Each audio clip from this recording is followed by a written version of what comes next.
বরিশাল সরকারি ব্রজমোহন কলেজ তথা বিএম কলেজের হিন্দু হল তথা কবি জীবনানন্দ হলের টিভি রুম অর্থাৎ ডাইনিং রুমে কিন্তু আগুনে পুড়ে গেছে।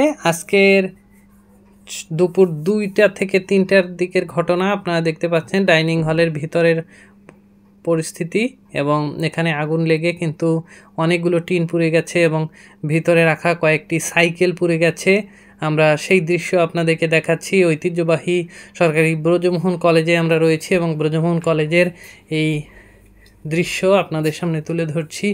দর্শক, ঐতিহ্যবাহী এই ডাইনিং এবং শতবর্ষী সরকারি ব্রজমোহন কলেজ এবং এই প্রাণের কলেজে কিন্তু আমরা অনেক সময় কাটিয়েছি, অনেক স্মৃতি জড়িয়ে আছে এই ডাইনিংয়ের সাথে, এবং এই ডাইনিংয়ে কিন্তু আমরা অনেক খেলা দেখতাম। বাংলাদেশের খেলা হলে সবাই একসাথে খেলা দেখতাম। সেই স্মৃতি বিজড়িত ডাইনিংয়ে আমরা চলে এসেছি এবং আপনারা দেখতে পাচ্ছেন এখানে কিন্তু কয়েকটি সাইকেল কিন্তু পুড়ে গেছে। সেগুলো কিন্তু এক জায়গায় জড়ো করে এনে রাখা হয়েছে এবং সবাই কিন্তু দ্রুততার সাথে আগুন নিভিয়ে ফেলেছে। ধারণা করা হয় যে বৈদ্যুতিক শর্ট সার্কিটের কারণে এই আগুন লেগে থাকতে পারে।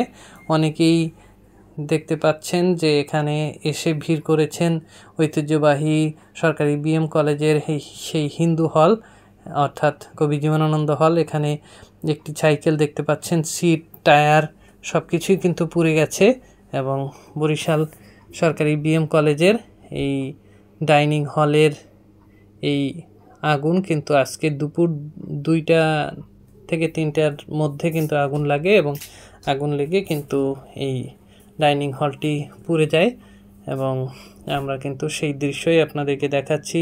সরকারি বিএম কলেজ আমাদের প্রাণের কলেজ, সেই কলেজ ঐতিহ্যবাহী বিএম কলেজের বিভিন্ন ডিপার্টমেন্টের অনেক ছাত্রছাত্রী কিন্তু পড়াশোনা করে এবং মূলত হিন্দু ছাত্ররা কিন্তু এই কবি জীবনানন্দ হলে থাকেন, বা অন্য ধর্মাবলম্বী ছাত্র। মুসলমানদের জন্য কিন্তু মুসলিম হল রয়েছে এবং হিন্দুদের জন্য রয়েছে হিন্দু হল এবং মহাত্মা অশ্বিনী কুমার হল তথা ডিগ্রি হল।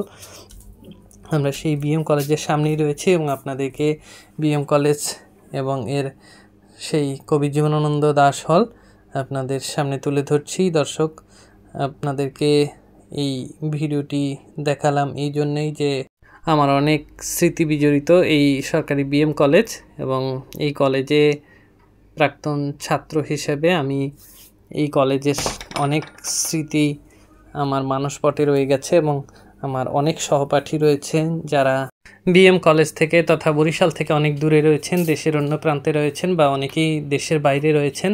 তারা যাতে ঘরে বসে বিশ্বের যে কোনো প্রান্ত থেকে এই বরিশাল বিএম কলেজের এই খবর দেখতে পারেন, সেই জন্যই আমাদের আজকের এই ভিডিও।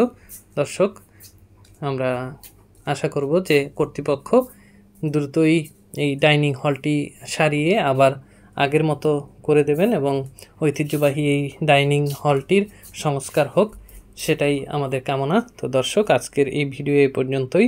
দেখা হবে নতুন কোনো ভিডিও নিয়ে নতুন কোনো স্থানে। সে পর্যন্ত আপনাদের সবার মঙ্গল কামনা করে এখানেই বিদায় নিচ্ছি। ভালো থাকবেন সবাই।